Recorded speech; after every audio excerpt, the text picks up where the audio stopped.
Welcome to the COMC High School Basketball Coaches Show, presented by the great folks at Central Ozarks Medical Center, where your health is their mission. Also brought to you by Serdike Yamaha, Slumberland Furniture, Slumberland at the Lake, and MoDOT, Eyes Up, Phones Down.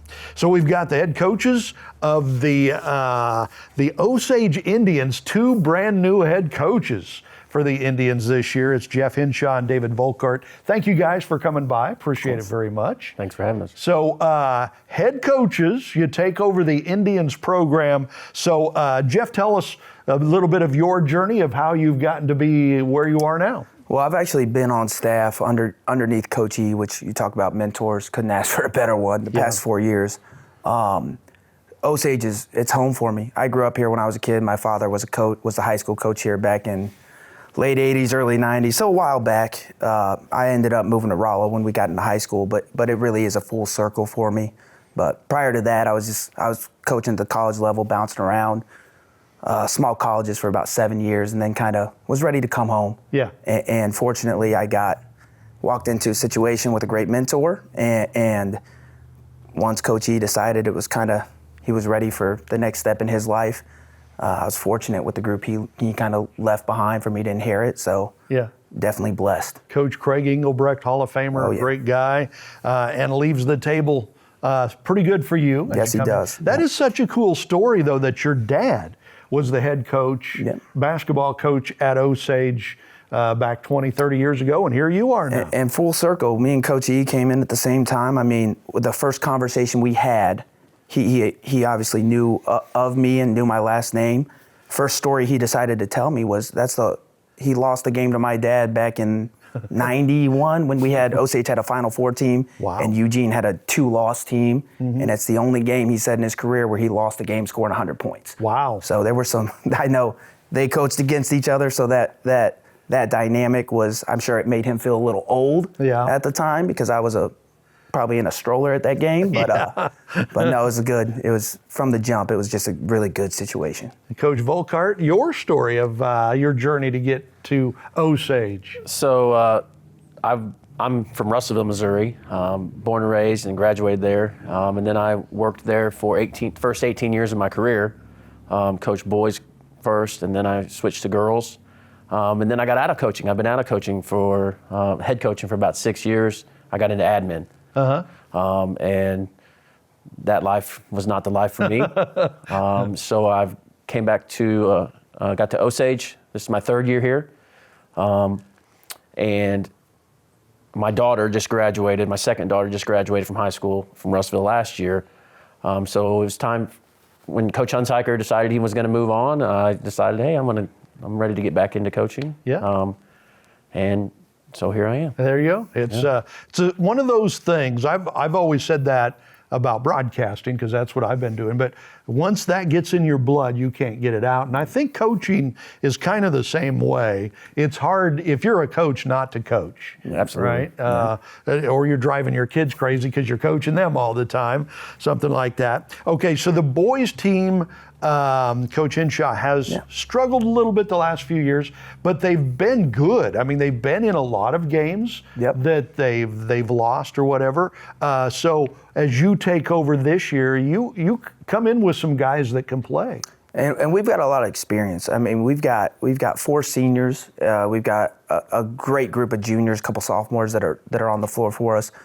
And we've got guys like Dane DePay, even junior Maverick Trusty, that realistically they were asked to be contributors varsity level as freshmen, which at our size school, it's a lot on kids. Yeah. So we took our lumps. I mean, we were playing guys that in other programs may not have been asked to that early, but they were able to learn from it. And now we're I expect us to be able to see kind of the fruits of their labors and the struggles they've gone through. I think they are prepared to lead this program. Yeah. So who are some of the kids that you're looking to step up this year? Well, I mean, I think we're going to see a great year from all 4 of our seniors. I mean, you got Dane DePay, which he's established at our point guard position. We're not going to see many guys at our level that have the ability to get in the paint, create shots for themselves or others that Dane can for us. All district, all conference. He kind of makes us go. But then you got guys like Noah Northrop, who really came on late during districts last year. He bumped up his average to around 15 a game, got all district, and was arguably our best player late in the season. And then Andrew Gruce, a 6'5", also an all-state soccer kid, who's going to do some great things. And the ultimate kind of connector in our program, Landon Childs, also an all-state cornerback for our football team. You talk about guys that make you better and it not being able to show up in the stat sheet. He is elite defensively, one of the most unselfish kids I've been able to be around. Just finds a way to help you win games. Wow. So all 4 of those are going to be key for us. That's a lot of good stuff you were just talking about there. That's pretty cool. And the ladies team has had some pretty good success the last couple of years. What do you have coming back this season? So Elizabeth Yoder is a senior. She's our returning leading scorer from last year. She can shoot. Yes, she's a great shooter, and great kid. And then our other only senior is Bailey Groth, who's a 6-footer who is a very good athlete, but she didn't get to play a lot last year because she was behind Lauren. Right, yeah. Who was a really good player here, a 1,000 girl. So that's our 2 seniors. And then we have That's not many seniors. no juniors. Wow. And then we have 7 or 8 sophomores. Wow. And our sophomores are a really talented group, but they don't have a whole lot of varsity experience. Going to be young. Yes. So it's going to be a process. Yeah. We have to stay patient, learning a new system. Wow. Doing some things that they've never been asked to do before. Yeah. But overall, I'm pleased with where we're at. If we just got to continue to work each day and get better each day. Yeah. Well, and when you got a team that's so young like that, it might be a little rougher now, but the future looking good, Yeah. right, as we go along. Okay, so we'll continue to talk Osage Indians basketball when we come back on the COMC High School Basketball Coaches Show. At COMC, your health is our mission. Central Ozarks Medical Center offers pediatrics at 2 lake locations and 3 OBGYNs at the Osage Beach Clinic, offering same-day appointments. At COMC, our doors are open to everyone, whether you live at the lake or just here visiting. COMC for the best medical, dental, and behavioral health care. Get more info on how COMC can help you at centralozarks.org. COMC, where your health is our mission. Being close to the water makes you more you. It's where the great unknown brings clarity. And letting go is how you really get going.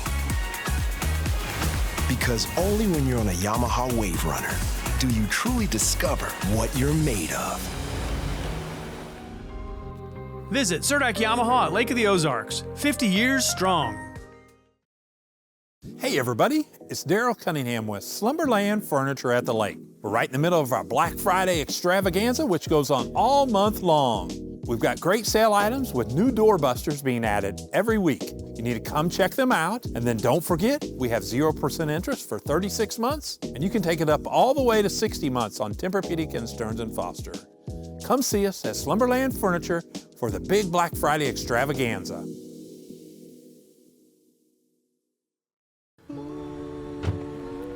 Hi, honey. It's your mom. I know you're probably working, but I just saw on the news that 3 people die in car crashes every day in Missouri. I just think about you driving around and it makes me so worried. So buckle your seatbelt, don't look at your phone, and don't speed. And I know you know this, but please always drive sober. You're a good kid. Just be safe, okay? Mom loves you. Okay, bye.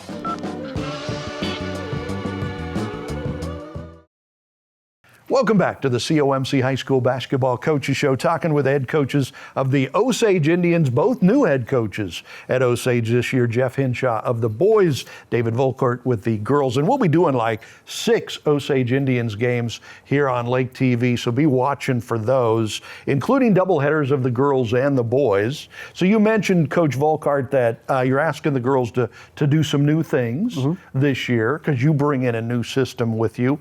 You like fast-paced, slow-paced? How do you like to play? I like to play fast. I like to get up and down. My mantra is the team that gets most easy buckets wins. There you go. So we try to get some turnovers through our pressure defense. We like to do different types of pressure defense and get up and down and score in transition. Yeah. At the level we play at, teams are good half court defensively. You know, it's harder to score in a half court setting versus team that's already set, their defense is already set. So we like to get up and down and push it. Okay, there you go. For the men, fast game, slow game, what do you like to play? I think everybody we want to play fast offensively. We want to score early when it's there. Ultimately, I think our biggest goal, what we're trying to preach to our kids, is we want to dictate the way the game's going to go. And whether that's where teams are going to have to go get their shots against us, how we're going to play or force teams to play us defensively, we want to try to be in control of the game as best we can. We'll use some presses at times. We'll play some half-court man. We'll mix in some zones. But ultimately, our goal is to kind of take control of the game. Right. To make the other team adjust to you. Correct. And dictate that game. So you mentioned earlier when you were talking about some of your players that they had success on the football field. Yes. As the Osage Indian football team, very good this year, in the top 10, one of the top teams in the state. Does that success that they bring over from football carry on in the basketball program? 1,000%. It's a lot more than just success, though. The stuff Coach Jolly is preaching, it makes my job so much easier. Winning games is just a byproduct, and Coach Jolly, I think, will tell you the same things. We're going to win games this year, but it's just going to be a byproduct of the way we do things, the way we prepare, the way our kids treat each other. Yeah. So when you've had kids that have already been getting that preached to them for 3 months, they might get tired of it, but the more voices you can kind of have echoing that sentiment, being unselfish, being a great teammate, it makes my job so much easier, especially when those football guys are some of your leaders on your basketball team And as it's well. neat that the message continues on, that there's a continuum there in the programs, which is pretty neat. Yep. What makes a successful season for you? I mean, we're in high school. Wins are nice, but that's not what it's all about. Absolutely not. So since I took over, we have really focused a lot on attitude and effort, and being a good teammate. 2 non-negotiables for us are effort and being a good teammate. So we have focused a lot on how, like Coach talked about, how to treat each other, how to communicate. We work a lot on teaching kids how to communicate, which, sounds easy. Yeah. But when you're dealing with high school age kids, a lot of them don't know how to communicate. Especially well. with texting these absolutely. days and stuff. Having a real conversation is rare. Yeah, and so we've been a success for us. And I tell the kids before we play, as long as our attitude is good and we work hard, that's a success. The wins will come if we do the right things day in and day out. Yeah. How about for you? What makes a successful season? Again, I think winning games helps, but it really is a byproduct. What we want to see, especially with our seniors, because this is our last chance, our staff is very big on preparing them for what comes next. That can translate into wins, but ultimately, self-sacrifice, servant leadership. We want our guys, when they leave our program, to be prepared to be leaders and ultimately be fathers, being a head of a household. If you can learn that skill in high school and make it buy into something bigger than yourself, because we all know as fathers, it's rarely about you and what you want to do. Right. It's extremely important to be able to buy into something bigger than just yourself. So that's kind of the key. If these 4 seniors leave our program, we feel like we got that through to them.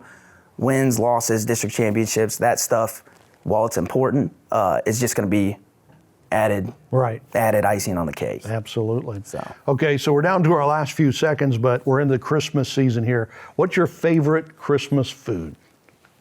I don't know about Christmas food. My mom's mashed potatoes. Any holiday, I just say I'm my right mom's there mashed with potatoes. you. Favorite Christmas food?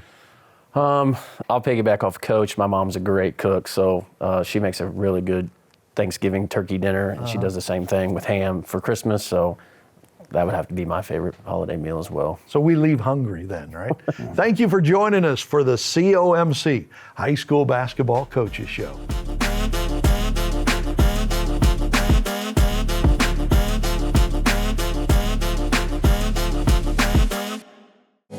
You're watching Lake TV.